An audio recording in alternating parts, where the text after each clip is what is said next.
لا إله إلا الله محمد رسول الله لا إله إلا الله محمد رسول الله لا إله إلا الله محمد تو حضرت عثمان رضی اللہ تعالی عنہ کی سیرت میں اب ہم اس مقام پر پہنچے تھے کہ ایک غلام تھا، ابو حفصہ یمانی بیان کرتے ہیں کہ ایک صحرا نشین عرب کا غلام تھا جو مروان کو پسند تھا. اس کی ساری فیملی کو مروان نے خرید لیا تھا اور یہ مروان ہی کے ساتھ جہاں بنو امیہ حضرت عثمان کی حفاظت کر رہے تھے، حضرت عثمان ہی کے گھر میں ٹھہر گیا تھا.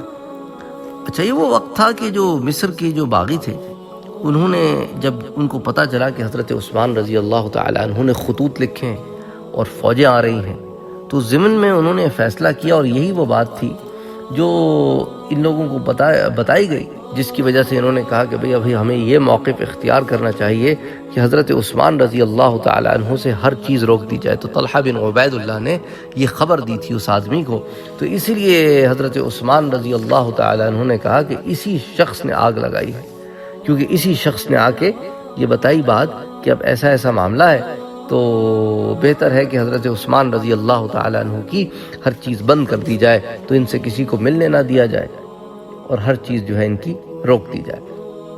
تو اسی لیے جو ہے وہ ایسے حالات پیدا ہوئے. بہرحال یہ کہتا ہے کہ پھر حالات اتنے سنگین ہو گئے کہ لوگوں نے پھر حضرت عثمان رضی اللہ تعالی عنہ کے گھر پر حملہ بھی کر دیا. اللہ اکبر، اللہ اکبر. یہ اللہ تعالیٰ کی طرف سے امتحانات ہوتے ہیں. جو اللہ کے خاص بندے ہوتے ہیں نا، پھر ان کے امتحانات بھی ایسی ہوتے ہیں. تو وہ کہتا ہے کہ فریقین میں باہمی جنگ چھڑ گئی. حضرت عثمان نے تو بالکل حکم نہیں دیا تھا، یہ تو حضرت عثمان کی محبت میں لوگ کھڑے ہو گئے. تو فریقین میں جب جنگ بھڑکی اور قبیلہ اسلم کے ایک شخص کو گھر کی چھت سے نشانہ بنا کر قتل کر دیا گیا تھا، جس کا نام نیار اسلمی تھا، تو اس پر جنگ چھڑ گئی. اور وہ کہتا ہے میں کوٹھے پر سے اتر آیا اور اس کے بعد جو ہے دروازے پر جنگ چھڑ گئی. مروان نے بھی جنگ میں حصہ لیا یہاں تک کہ وہ گر پڑا. میں اسے اٹھا کر ایک بڑھیا کے گھر لے آیا، وہاں لٹایا، دروازہ بند کر دیا. دشمن کے لوگوں نے حضرت عثمان کے دروازوں کو آگ لگا دی اور ان کا کچھ حصہ بھی جل گیا. اس وقت حضرت عثمان نے فرمایا دروازہ اس لیے جلایا گیا ہے کہ اس سے بڑھ کر کوئی کام کرنا ان کا مقصد ہے. اب تم میں سے کوئی شخص اپنے ہاتھ کو حرکت نہ دے، کیونکہ باخدا اگر میں تم سے دور رہوں گا تو اس صورت میں بھی وہ چھلانگ لگا کر مجھے قتل کر دیں گے، اور اگر میں تمہارے قریب رہوں گا تو وہ صرف مجھے قتل کریں گے اور دوسرے کی طرف کوئی توجہ نہیں دیں گے. تو اللہ تعالیٰ تم سب کی حفاظت فرمائے گا. انہوں نے کہا کہ میں نے اللہ کے رسول صلی اللہ علیہ وآلہ وسلم کے اس قول پر سر تسلیم خم کر کیا ہے، اور میں صبر کروں گا کہ میں ایسی موت مروں گا جو اللہ نے میری قسمت میں لکھی ہے. مروان نے کہا جب تک مجھے کوئی آواز نہ سنائی دے گی اس وقت تک آپ کو کوئی شہید نہیں کر سکے گا. یہ کہہ کر وہ تلوار لے کر نکل گیا. دوسرے سلسلے روایت کے مطابق ابو حفصہ بیان کرتے ہیں کہ جمعرات کے دن میں نے گھر کی چھت پر سے ایک پتھر لڑکھا دیا، جس سے قبیلہ اسلم کا ایک شخص جس کا نام نیار تھا وہ مر گیا. انہوں نے حضرت عثمان کو پیغام بھیجا کہ اس کے قاتل کو ان کے سپرد کر دیا جائے. تو آپ نے فرمایا بھئی میں اس قاتل کو جانتا ہی نہیں تو کس کو سپرد کروں. مخالفین رات بھر جو ہے آگ کی طرح جو ہے نا وہ آگ جیسا مواد پھینکتے رہے. صبح ہوتے ہی وہ ہمارے برخلاف کنانہ بن عتاب جو ہے وہ نمودار ہوا، اور اس کے ہاتھ میں آگ کا ایک شعلہ تھا جسے لے کر وہ ہماری چھتوں کے پیچھے آل حزم کے گھر کے راستے تک پہنچ گیا. پھر مٹی کے تیل سے بھرے ہوئے شعلے ہم پر برستے رہے. ہم نے دروازوں پر تھوڑی دیر تک جنگ کی اور وہ دروازے جل گئے تھے. اس کے بعد وہ کہتا ہے میں حضرت عثمان کی آواز سنی، وہ اپنے ساتھیوں سے فرما رہے تھے آگ لگنے کے بعد اب کچھ نہ کیا جائے، کیونکہ لکڑیاں جل گئی ہیں اور دروازے بھی جل گئے ہیں. اس لیے جو میرا مطیع و فرما بردار ہے وہ اپنا گھر بچائے، کیونکہ یہ لوگ صرف میرے در پہ ہیں. بخدا بہت جلد میرے قتل پر یہ پشیمان ہوں گے، شرمندہ ہوں گے. اگر وہ مجھے چھوڑ بھی دیں تو اس وقت بھی انہیں معلوم ہوگا کہ میں زندہ نہیں رہنا چاہتا ہوں، کیونکہ میرا حال بہت خراب ہو گیا ہے. میرے دانت ٹوٹ چکے ہیں اور میری ہڈیاں نرم ہو گئی ہیں. پھر انہوں نے مروان سے کہا تم گھر میں بیٹھے رہو اور باہر نہ جاؤ. مگر مروان نے ان کے حکم نہ مانا اور کہا باخدا آپ کو کوئی شہید نہیں کر سکتا اور نہ کوئی آپ کا بال بیکا کر سکتا ہے جب تک کہ میں زندہ ہوں اور آواز کو سن سکتا ہوں. یہ کہہ کر وہ باہر نکل آئے. اس وقت میں نے کہا اب میرے آقا کو میں نہیں چھوڑوں گا. چنانچہ میں ان کی حمایت کے لیے نکلا اور اس وقت ہماری تعداد بہت تھوڑی تھی۔ مروان رجیہ اشعار پڑھ رہا تھا اور چلا کر کہہ رہا تھا کہ بھئی کون ہے جو مجھ سے مقابلہ کرے گا۔ اس وقت ان کی جو زرہ کا نچلا حصہ جو ہے وہ ابھر آیا تھا، جسے انہوں نے اپنے پٹکے سے ملا لیا تھا۔ ان کے مقابلے پر ابن النبا آگے آیا اور پیچھے سے اس کی گردن پر تلوار کا ایک وار کیا جو کارگر ثابت ہوا اور وہ زمین پر گر پڑا۔ کون؟ یہ مروان۔ اس کی جو ہے ایسا لگتا تھا کہ جیسا کوئی نبض ٹوٹ گئی ہے اور یہ زندہ نہیں بچا۔ ابراہیم العادی کی والدہ فاطمہ بنت اوس کے گھر میں مروان کو اٹھا کر لے جایا گیا۔ اچھا، اس کو جس نے مارا نا وہ یہی سمجھا کہ یہ مر گیا ہے، لیکن یہ بچ گیا۔ اور جو ہے اب چونکہ یہ عبد الملک ابن مروان بعد میں بادشاہ ہوا اور پھر آگے بنو امیہ کا معاملہ چلتا رہا، تو اس گھر میں جس گھر میں اٹھا کے اس کو لے کے آئے تھے نا ابراہیم العادی کی والدہ فاطمہ بنت اوس کے گھر میں، تو پھر ان کو آل سعدی کے بہت احسانات بنو امیہ نے آل سعدی کو بہت احسانات کیے ان کے اوپر، ان کو بہت نوازا بعد میں کہ بھئی ان کے جد امجد، اب یہ اگر مر جاتا تو ان کا تو دادا مر جاتا نا مروان۔ بہرحال اس ضمن میں اور بھی روایتیں آتی ہیں۔ ابو بکر بن الحارث بن ہشام نے کہا کہ میں نے عبد الرحمن بن عدیس بلوی کو دیکھا، پھر مسجد نبوی کی طرف اپنی پیٹھ موڑے ہوئے تھا اور حضرت عثمان محصور تھے۔ اس وقت مروان بن حکم نکل کر کہنے لگا، کون میرے مقابلے پر آئے گا؟ من یبارزنی۔ اس وقت عبد الرحمن بن عدیس نے ابن عروہ سے کہا، تم اس شخص کے مقابلے کے لیے جاؤ۔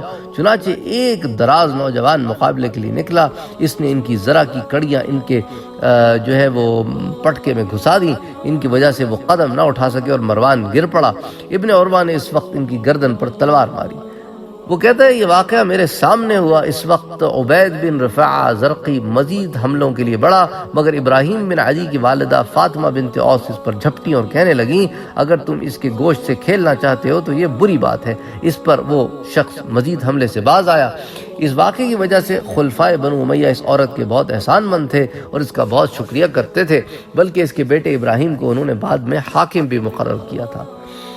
حسین بن عیسیٰ کے والد روایت کرتے ہیں کہ جب بقر عید کے ایام تشریق یعنی کہ قربانی اور تکبیروں کے کہنے کے دن ختم ہو گئے تو انہوں نے مخالفین نے حضرت عثمان کے گھر کا محاصرہ کر لیا۔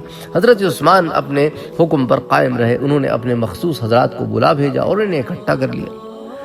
اس وقت ایک بوڑھے آدمی جس کا نام نیار بن عیاض تھا کھڑے ہوئے، وہ صحابی تھے۔ وہ بھی حضرت عثمان سے گفتگو کر رہے تھے کہ حضرت عثمان کے ساتھیوں میں سے کسی نے تیر مار کر انہیں قتل کر دیا۔ لوگوں کا یہ خیال ہے کہ کثیر بن الصلت کندی نے ان پر تیر چلایا تھا۔ ان لوگوں یعنی مخالفین نے حضرت عثمان سے کہا کہ نیار بن عیاض رضی اللہ تعالیٰ عنہ کے قاتل کو ہمارے سپرد کرو تاکہ ہم اس سے قصاص میں قتل کریں۔ حضرت عثمان نے فرمایا میں اس شخص کو قتل نہیں ہونے دوں گا جس نے میری مدد کی، بالخصوص ایسی حالت میں جبکہ تم مجھے قتل کرنا چاہتے ہو۔ جب انہوں نے حالت دیکھی تو ان کے دروازے کی طرف جھپٹے اور اسے جلا دیا۔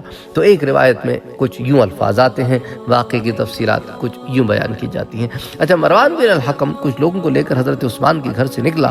اسی طرح سعید بن العاص بھی ایک دستے کو لے کر آیا اور مغیرہ بن اخنس ثقفی یہ بھی ایک چھوٹی سی جماعت کو لے کر نکلا اور گھمسان کی جنگ ہونے لگی۔ اس جنگ پر فریقین کو اس بات نے آمادہ کیا تھا کہ انہیں اطلاع ملی تھی کہ بصرہ سے فوجی کمک آ رہی ہے اور مدینے سے ایک دن کی مسافت پر سرار کے مقام پر پہنچ گئی ہے اور اہل شام کی فوج بھی آ رہی ہے، اس لیے گھر کے دروازوں پر شدید جنگ ہونے لگی۔ مغیرہ بن اخنس ثقفی نے دشمن پر سخت حملہ کیا اور وہ رجیہ شعر بھی پڑھ رہا تھا۔ عبداللہ نے ان پر تلوار کا وار کر کے انہیں قتل کر دیا۔ رفع بن رافع انصاری نے مروان پر تلوار سے حملہ کر کے انہیں گرا دیا۔ اس نے اپنی دانش میں یہی سمجھا کہ یہ قتل ہو گئے۔ عبداللہ بن زبیر کو بھی کئی زخم آئے۔ یہ لوگ شکست کھا کر محل میں چلے گئے، اس کے دروازے میں پناہ لی اور دروازے پر بہت سخت جنگ ہوتی رہی۔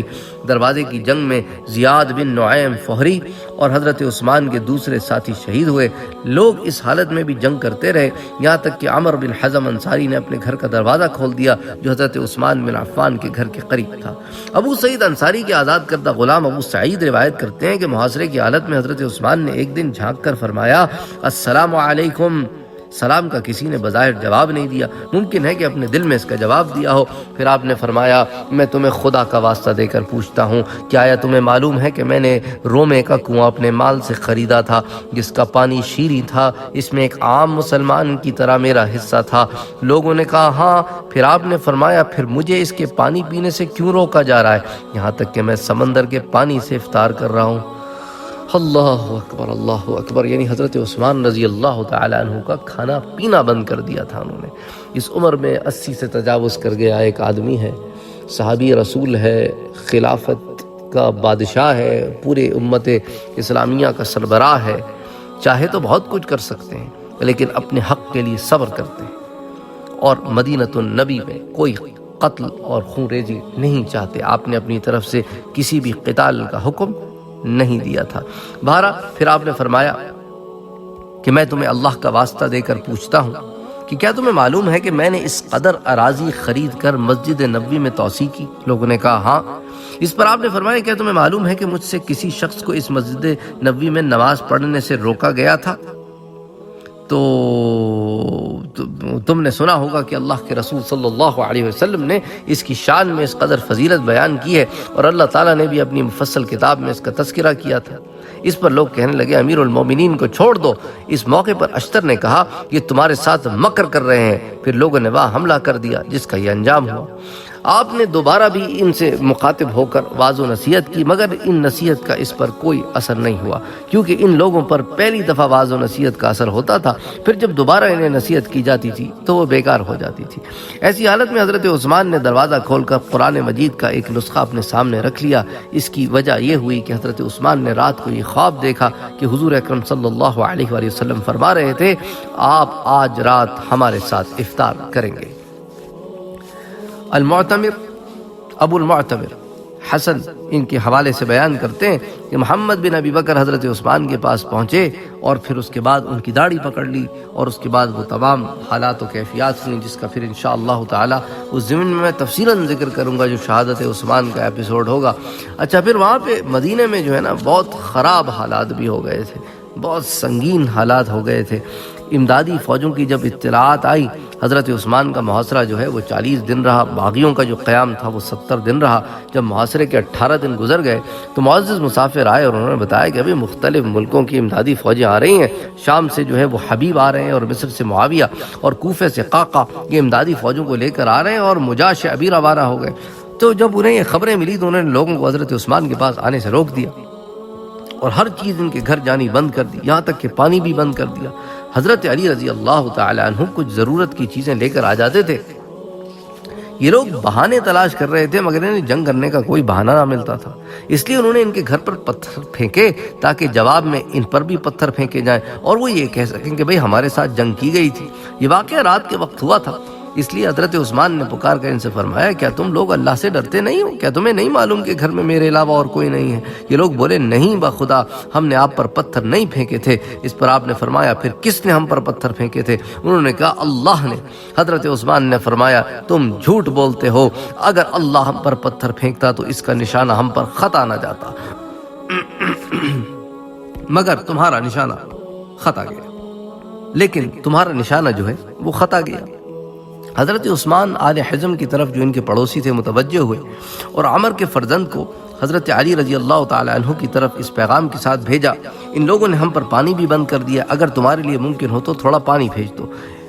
آپ نے حضرت طلحہ، حضرت زبیر، ام المومنین حضرت عائشہ اور دیگر ازواج مطہرات کی طرف بھی اسی قسم کے پیغامات بھیجے۔ چنانچہ سب سے پہلے حضرت علی اور حضرت ام المومنین ام حبیبہ رضی اللہ تعالی عنہ یہ مدد کے لیے آئے۔ حضرت علی رضی اللہ تعالیٰ عنہ صبح سویرے پہنچے اور فرمایا اے لوگوں تم جو حرکتیں کر رہے ہو وہ نہ مومنوں جیسی ہیں اور نہ کافروں جیسی، تم اس شخص کی ضروریات نہ بند کرو، کیونکہ روم و فارس کے جو لوگ گرفتار کیے جاتے ہیں ان کو بھی کھانا پینا مہیا کیا جاتا ہے، اس شخص نے تمہارا کوئی مقابلہ نہیں کیا ہے، پھر تم کس وجہ سے اسے محصور کرنا اور قتل کرنا روا رکھتے ہو؟ اس پر لوگ کہنے لگے بخدا ہم اسے کھانے پینے نہیں دیں گے۔ اس پر آپ نے اپنا عمامہ گھر میں پھینک کر فرمایا میں جو کچھ آپ سے کہا تھا اس کے لیے کوشش کی ہے۔ اس کے بعد حضرت علی واپس چلے گئے۔ حضرت ام المومنین ام حبیبہ رضی اللہ تعالی عنہ اپنے خچر پر سوار ہو کر پانی کا ایک مشکیزہ لے کر آئیں تو لوگوں نے کہا ام المومنین ہے، انہوں نے یعنی ان باغیوں نے ام المومنین کے خچر کے منہ پر تماچا مارا اور آپ نے فرمایا بنو امیہ کے وصیت نامے اس شخص حضرت عثمان کے پاس ہیں، اس لیے میں ان سے ملاقات کرنا چاہتی ہوں تاکہ میں ان کے بارے میں تفصیلات حاصل کر سکوں، ایسا نہ ہو کہ یتیموں اور بیواؤں کے مال اور جائیداد وغیرہ ضائع ہو جائیں۔ وہ لوگ بولے کہ آپ جھوٹی ہیں، اس کے بعد انہوں نے خچر کی رسی تلوار سے کاٹ دی، اس کی وجہ سے جو خچر ہے وہ بدکنے لگا۔ حضرت ام حبیبہ رضی اللہ تعالی عنہ جو ہے وہ آلموسٹ گرنے لگی تھیں کہ لوگوں نے انہیں پکڑ لیا قریب تاکہ انہیں قتل کر دیا جائے کہ لوگ ان کو ان کے گھر پہنچائے۔ حضرت عائشہ رضی اللہ تعالی عنہ نے یہ حالات دیکھے تو کہا یہ حالات تو بہت بگڑ رہے ہیں، اور ویسے بھی پھر حج کے ارادے سے وہ نکلی اور انہوں نے اپنے بھائی کو ساتھ چلنے کے لیے کہا، مگر انہوں نے انکار کر دیا۔ حضرت عائشہ نے فرمایا اگر میرا امکان میں ہوتا تو میں ان لوگوں کو ان کی کوششوں سے باز رکھتی۔ حنظلہ الکاتب رضی اللہ تعالیٰ عنہ محمد بن ابی بکر کے پاس آئے اور کہنے لگے کہ یا محمد بن ابی بکر، ام المومنین حضرت عائشہ صدیقہ رضی اللہ تعالی عنہ تمہیں اپنے ہمراہ چلنے کے لیے کہتی ہیں تو تم ان کے ہمراہ کیوں نہیں جاتے ہو؟ مگر یہ کہ عرب کے بھیڑیے تمہیں ناجائز کام کی دعوت دیتے ہیں اور تم ان کے پیچھے لگ جاتے ہو۔ اس پر محمد بن ابی بکر نے کہا کہ اے ابن تمیمہ، تمہارا اس سے کیا تعلق ہے؟ اس کے جواب میں انہوں نے کہا کہ دیکھو اگر یہ معاملہ خلافت غالب آنے والوں کی طرف لوٹ گیا تو بنی عبد مناف تم پر غالب آ جائیں گے۔ حضرت عائشہ رضی اللہ تعالی عنہ جو ہے اہل مصر پر سخت ناراض ہو کر حج کے لیے روانہ ہوئی۔ اس وقت مروان بن الحکم ان کے پاس آئے اور کہنے لگا کہ یا ام المومنین، اگر آپ یہاں رہتی تو ممکن تھا کہ لوگ اس شخص حضرت عثمان کی حفاظت کرتے۔ اس پر حضرت عائشہ نے فرمایا کیا تم چاہتے ہو کہ میرے ساتھ بھی وہی سلوک ہو جو ام حبیبہ کے ساتھ تم لوگوں نے کیا ہے، ان لوگوں نے کیا ہے؟ تو پھر مجھے تو کوئی ایسا شخص بھی نہ ملے جو میری حفاظت کر سکے، بخدا مجھے نہیں معلوم کہ ان لوگوں کا معاملہ کہاں تک پہنچے گا۔ جب حضرت طلحہ اور حضرت زبیر کو معلوم ہوا حضرت علی رضی اللہ تعالیٰ عنہ اور ام حبیبہ رضی اللہ تعالیٰ عنہ کے ساتھ کیا بدسلوکی کی گئی ہے تو یہ لوگ تو خانہ نشین ہو گئے۔ صرف آل حزم دشمن کی غفلت کے موقع پر حضرت عثمان کو پانی مہیا کرتے رہے۔ حضرت عثمان نے حضرت عبداللہ بن عباس کو بلوایا، وہ دروازے پر نگرانی کر رہے تھے۔ آپ نے فرمایا تم موسم حج کے امیر ہو؟ وہ بولے یا امیر المومنین، بخدا ان لوگوں سے جہاد کرنا مجھے حج سے زیادہ مرغوب ہے۔ آپ نے فرمایا حج کے لیے روانہ ہو جاؤ۔ اس لیے حضرت عبداللہ ابن عباس رضی اللہ تعالی عنہ اس سال قافلہ حج کے امیر بن کر روانہ ہوئے۔ حضرت زبیر رضی اللہ تعالی عنہ کو حضرت عثمان رضی اللہ تعالی عنہ نے وصیتیں فرمائی، البتہ اس میں روایات کا اختلاف ہے۔ حضرت زبیر حضرت عثمان کی شہادت کے وقت وہاں موجود تھے یا اس سے پہلے روانہ ہو گئے تھے۔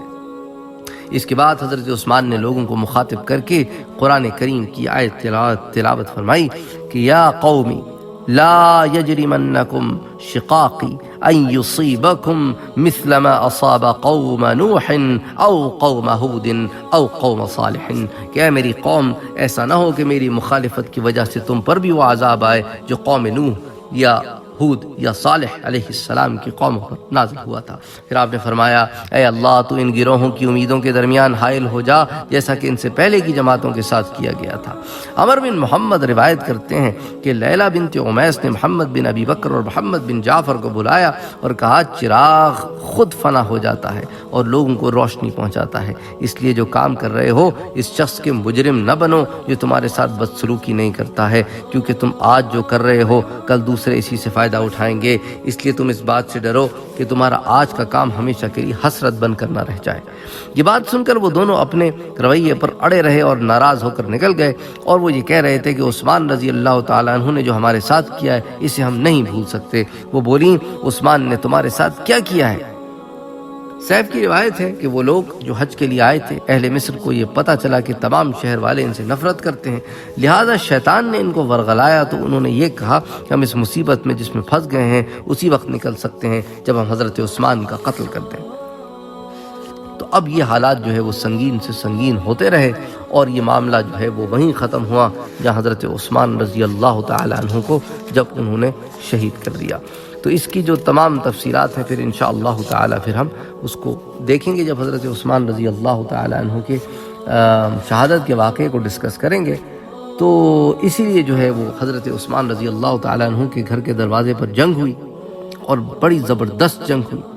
آپ کے گھر کے دروازے پر حضرت امام حسن رضی اللہ تعالی عنہ موجود تھے۔ حضرت علی رضی اللہ تعالیٰ عنہ نے اپنے بیٹے حضرت حسن کو حکم دیا کہ وہ حضرت عثمان کی حفاظت کے لیے کھڑے ہو۔ ادھر حضرت عبداللہ ابن زبیر بھی حضرت زبیر بن عوام کے حکم سے کھڑے تھے۔ اسی طرح پھر محمد بن طلحہ حضرت طلحہ کے حکم سے کھڑے تھے۔ اچھا پھر مروان بن الحکم اور سعید بن العاص انہوں نے بھی مقابلہ کیا۔ یہ لوگ جو ہے سارے کھڑے تھے. تو بہرحال انہوں نے ان لوگوں کا جو باغی تھے ان کا نہایت بہادری کے ساتھ مقابلہ کیا، لیکن یہ تعداد میں بہت قلیل لوگ تھے، صرف 5 لوگ تھے. اچھا، حضرت عثمان رضی اللہ تعالیٰ عنہ نے انہیں چلا کر فرمایا تم میری مدد کرنے سے آزاد ہو، مگر انہوں نے دروازہ کھولنے سے انکار کر دیا. حضرت عثمان رضی اللہ تعالیٰ عنہ تلوار اور ڈھال لے کر خود نکلے تاکہ ان لوگوں کو منع کریں. جب مصریوں نے آپ کو دیکھا تو وہ پیچھے ہٹ گئے. اس پر یہ لوگ ان پر سوار ہو گئے. آپ نے انہیں منع فرمایا تو وہ لوٹ آئے. آپ نے صحابہ کرام کو قسم دلا کر فرمایا کہ وہ اندر آ جائیں. انہوں نے لوٹنے سے انکار کیا. آخرکار آپ کے ساتھی اندر آ گئے اور مصریوں پر دروازہ بند کر دیا گیا.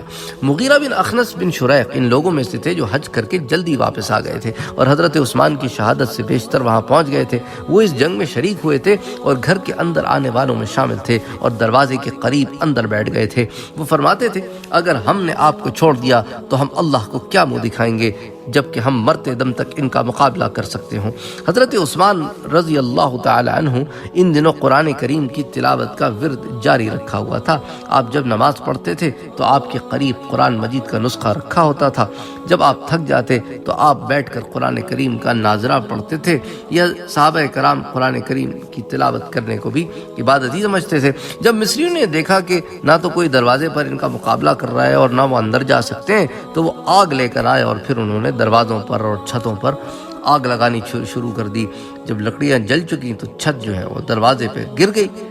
اس وقت حضرت عثمان رضی اللہ تعالیٰ عنہ نماز پڑھ رہے تھے، اس لیے گھر والے اٹھ کھڑے ہوئے تاکہ انہیں اندر آنے سے روکیں. سب سے پہلے ان کے مقابلے کے لیے حضرت مغیرہ بن اخنس نکلے. وہ رجزیہ اشعار پڑھ رہے تھے اور اپنی شجاعت کا اظہار کر رہے تھے. حضرت حسن ابن علی رضی اللہ تعالیٰ عنہ امام حسن بھی رجزیہ اشعار پڑھتے ہوئے باہر نکلے. اسی طرح محمد بن طلحہ اور جو ہے ابن العاص، سعید بن العاص، یہ بھی نکلے. آخر میں عبداللہ ابن زبیر نکلے. حضرت عثمان نے انہیں حکم دیا تھا کہ وہ وصیت کے مطابق اپنے والد زبیر کے پاس چلے جائیں اور انہیں یہ بھی حکم دیا تھا کہ لوگوں کو اپنے اپنے گھر جانے کی ہدایت بھی کریں. جتنے بھی حضرت عثمان کے ساتھی ان کو ہدایت کریں کہ وہ لوٹ جائیں. چنانچہ حضرت عبداللہ ابن زبیر آخر میں آئے اور لوگوں کو حضرت عثمان کی حمایت کرنے کے لیے آخری دم تک آمادہ کرتے رہے، یہاں تک کہ وہ لوگ جو ہے وہ شہید ہو گئے. جب باغیوں نے دروازہ جلایا تھا تو حضرت عثمان نماز پڑھ رہے تھے اور آپ نے یہ سورت شروع کر رکھی تھی، طه ما انزلنا عليك القرآن لتشقى. یہ قرآن ہم نے اس لیے تو نازل نہیں کیا تھا کہ مشقت میں پڑ جاؤ تھے اور نہ اٹکتے تھے. یہاں تک کہ آپ ان لوگوں کے پہنچنے سے پہلے نماز ختم کر لی تھی، پھر آپ بیٹھ کر قرآن کریم کی تلاوت فرمانے لگے تھے. اور یہ آیت تلاوت فرمائی کہ الذین قال لهم الناس ان الناس قد جمعوا. اور یہ وہ مسلمان ہیں کہ جب لوگ ان سے کہتے ہیں کہ لوگ دشمن تمہارے لیے اکٹھے ہو گئے ہیں تو فخشوہم، تو ان سے ڈرو. تو پھر یہ بات کیا کرتی ہے؟ فزادہم ایمانا، ان کے ایمان کو بڑھا دیتی ہے. یہ بات مومنین کے ایمان کو یہ بات بڑھا دیتی ہے کہ جب لوگ آ کے ان کو ڈرانے کی کوشش کرتے ہیں کہ بھئی تمہارے خلاف تو کافر کھڑے ہو گئے، اور پھر وہ کیا کہتے ہیں؟ وقالوا حسبنا اللہ ونعم الوکیل، اور وہ کہتے ہیں اللہ ہی ہمارا کارساز ہے. اب یہ معاملات اور یہ حالات چل رہے تھے اور جو ہے اس ضمن میں حالات کافی تنگ سے تنگ ہوتے جا رہے تھے. پھر انشاءاللہ تعالی جو مزید تفصیلات ہیں وہ اگلے درس میں دیکھیں گے. وما علینا الا البلاغ.